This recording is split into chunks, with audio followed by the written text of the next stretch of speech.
Hola, muy buenas tardes. Somos estudiantes de la Universidad Tecnológica de San Pedro Sula, conocido como UNITEC. Somos estudiantes de la clase de Finanzas Internacionales, por lo cual nuestro grupo Alpha Finance les estará hablando el día de hoy de un tema muy importante por lo cual no se lo pueden perder. Y este tema es sobre los mercados financieros, mercados derivados y financieros. Pero antes que nada, quiero compartirles los integrantes de mi grupo Alpha Finance, que están integrados por Helen Díaz, José Alcántara, Adela del Carmen, Nabil Hawid y su servidora Maybelline Díaz. Si bien, como dije anteriormente, les iba a estar hablando un poco acerca de los mercados de derivados y quiero introducirles un poquito acerca de el significado de qué son los mercados de derivados. Si bien el mercado de derivados es un instrumento financiero que asegura el precio futuro de la compra o venta del bien subyacente o de referencia. Esto con el objetivo de prevenir las posibles variaciones al alza o a la baja del precio que se puede dar de un producto determinado. También les estaré hablando acerca un poquito del origen del mercado de derivados, cómo nació y en dónde. Esto se sucedió en Chicago en 1973, que se creó por primera vez el primer contrato que permitía asegurar un tipo de cambio para una fecha futura. Ahí fue el nacimiento de derivado financiero. A este le siguieron otros derivados en la actualidad que permiten la compra y venta de activos financieros como acciones, bonos, índices, tipos de interés, entre otros, en un momento posterior a la fecha del acuerdo. Entonces los productos derivados sirven para trasladar el riesgo de unos agentes que desean venderlos a otros que quieran adquirir el bien, lo que permite usarlo con finalidades distintas. Bueno, yo le voy a mencionar algunas características. La primera, el valor puede estar ligado a los activos que no son financieros, como lo son el oro, el hierro, el petróleo y otros recursos minerales. La número 2. Existen muchos tipos de derivados. Los más utilizados y reconocidos a nivel mundial son los forwards y los swaps. La número 3. El valor de todos los derivados varía de acuerdo al cambio del valor del activo subyacente, ya que está respaldado totalmente en él. La número 4. El mercado de derivados no necesita una gran inversión inicial. En realidad, la inversión es muy poca en comparación a otras del mercado. La número 5. Los derivados se pueden negociar en cualquier tipo de mercado, ya sea uno organizado. El más popular es la bolsa de valores. Y los no organizados. Los mercados no organizados son aquellos que tienen alguna reglamentación establecida y se realizan fuera del terreno de la bolsa organizada. ¿Cómo funciona el mercado por derivados?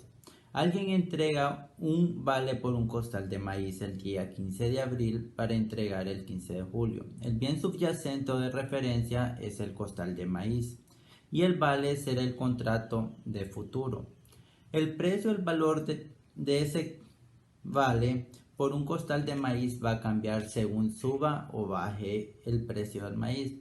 El día de entrega es el 15 de julio. Tengo dos opciones. Una de ellas es que pueden darme mi costal de maíz sin importar lo que valga, pues ya tengo el vale por un costal de maíz. O bien, si necesito dinero, alguien me puede comprar el vale y lo vendería a lo que en ese momento valga el costal de maíz. ¿Cuáles características del mercado de derivados? Es que está vinculado al valor de un activo. Por ejemplo, el precio del oro, del petróleo o de acciones, índices bursátiles, tasa de interés, valores de renta fija o etc. A continuación, explicaré brevemente cuáles son los objetivos del mercado de derivados.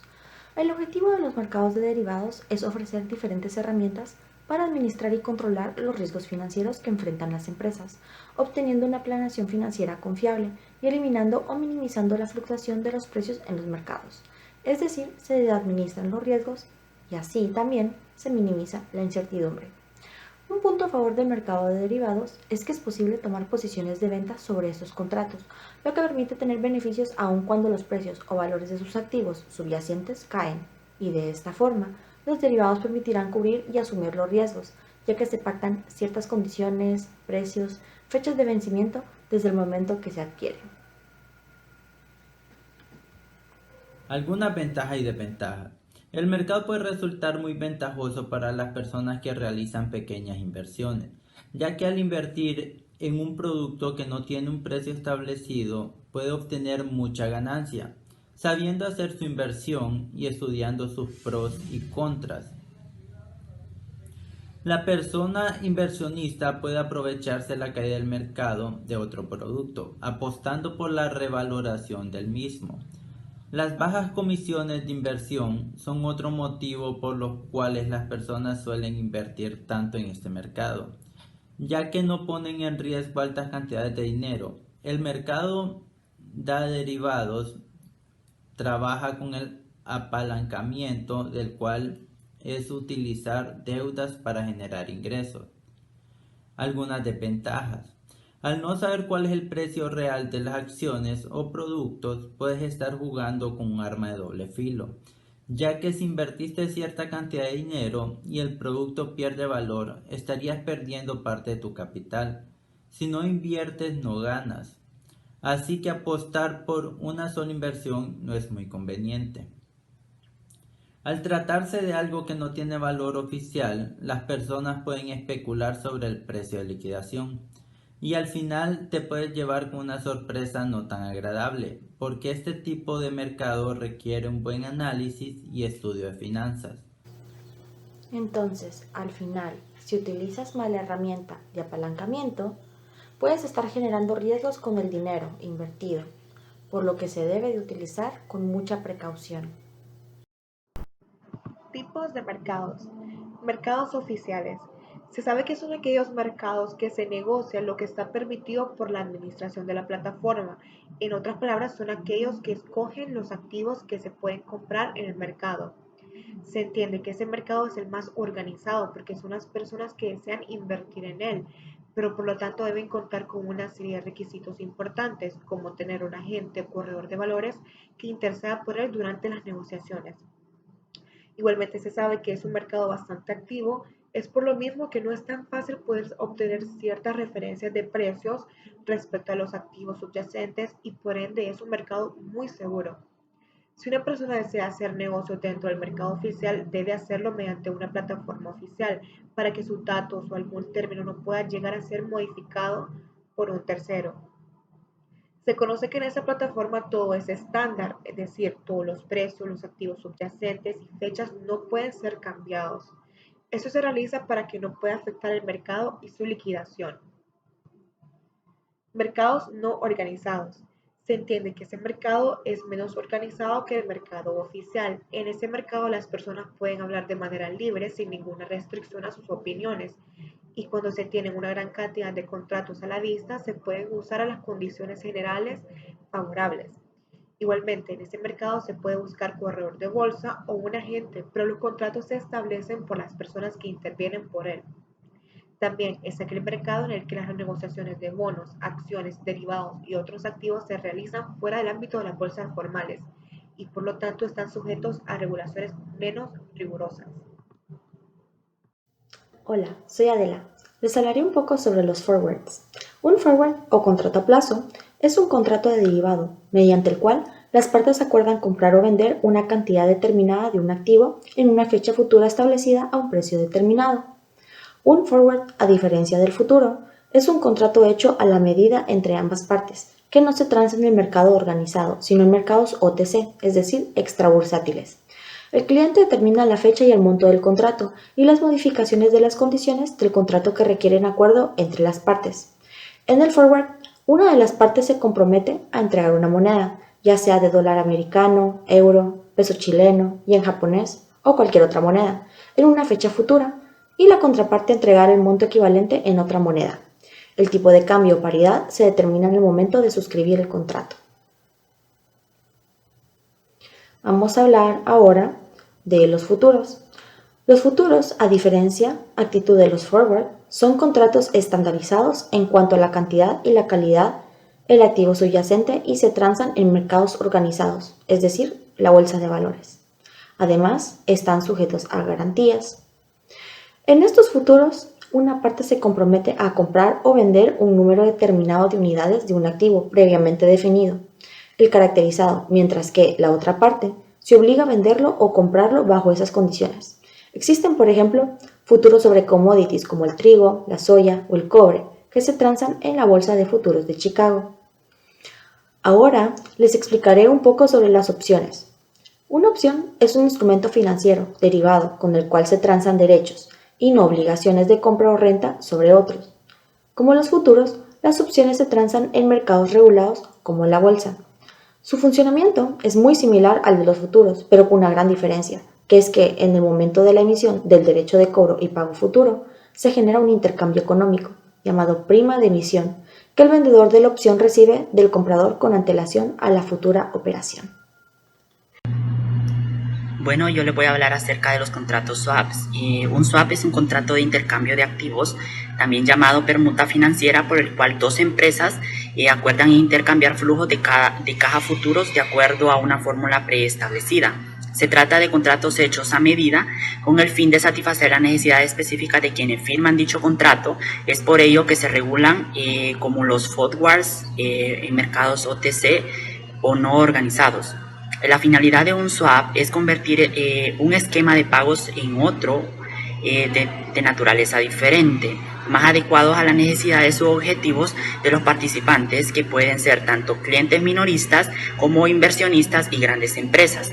Un cliente particular podría, por ejemplo, decidir hacer un swap para transformar los pagos variables de su hipoteca ligados a un Euribor por unos pagos a tipo de interés fijo. De esta forma reduciría el riesgo de subida inesperada en las cuotas. Las grandes empresas emiten títulos de deudas a bono para financiarse, en lo que pagan un tipo de interés fijo a los inversionistas, y en muchas ocasiones contratan un swap para transformar esos pagos a los tipos de interés de mercado. Las razones son diversas y generalmente van encaminadas a optimizar la estructura de la deuda. Tenemos dos características en los swaps. La primera es respecto de su configuración. Los contratos de swap contienen especificaciones sobre la moneda en que se harán los intercambios de flujo, las tasas de interés aplicables y las fechas en las que se hará cada intercambio, así como la fórmula que se utilizará para este efecto. Asimismo, este tipo de producto puede ser útil para una empresa que emite bonos en divisa extranjera y prefiere convertir esos pagos a su moneda local a través de la contratación de un cross-currency swap. Este tipo de swap de divisas pueden formalizarse con motivo de un préstamo de ingreso en divisas que es necesario pasar a moneda local o viceversa. Al ser productos generalmente adaptados a las necesidades de los clientes y no fácilmente estandarizables para negociarlos en una cámara o exchange, han sido siempre considerados un mercado over the counter, OTC. Sin embargo, es uno de los mercados más grandes, líquidos y competitivos del mundo. La segunda característica que tenemos es el tipo de swap más común es el de tasa de interés, mediante el cual se intercambian flujos de interés en una misma moneda en cierta fecha previamente convenidas. El mercado de swap está en un proceso de intercambio de cambios regulatorios en la búsqueda de mayor transparencia, acceso a información y reducción de riesgo sistemático. Un swap se define técnicamente a partir de diferentes factores, como ser la fecha de comienzo y fecha de final del swap, un nominal, que es la cantidad sobre la que se calculan los flujos de ambas partes, el índice de referencia para la parte variable, la periodicidad o frecuencia de pago y básicamente base de cálculo de cada parte. El mercado de swap representa cerca del 80% del mercado global de productos derivados. Muchas gracias.